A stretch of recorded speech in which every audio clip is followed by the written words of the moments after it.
Yuk, kok aku iki lho. Iya, Diwa.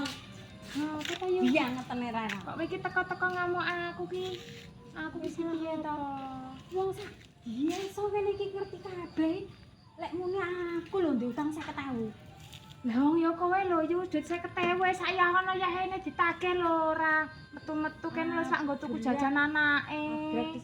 Sesuk ngenteni Setu, bojoku belanjan. Lah nek men ya mbok semayani Setu iki mbok semayani Setu sesuk mbok semayani Setu. Lah aku jajanku Setu kapan nek ora mbok kek-keki ngono kuwi. Lah nek aku eneke ngomong karo tanggane ki, "Jano aku arep jileh kono ning ora diwenehi kan aku ya dadi kudu ndek alasan kok tak jagangi duit tanggonamu mulai." Ngono lho iki maksudku ki. Tapi lho sak RT. Lah men gane sak RT kan tak jilehi kabeh ora duwe duit. Mulane ki aku ya ngomongku ngono wong ya nyatane duitku mbok jileh ora bali-bali kok. Ngeten Rara. Malah dadi siaran ngono to masjid. Lah wong ya piye Isin ta aku nek ngono kuwi carane. Lah wong ya aku sak butuh ngono nek isin ki nek ndek utang ki dibalekne. Ora kok ketoke aku ndek iki ngerti kok ya jajan bakso sak omah kae. Kabeh mbok anu mbok jajakke aku lho ora mbok kei dhewe. Ya ben.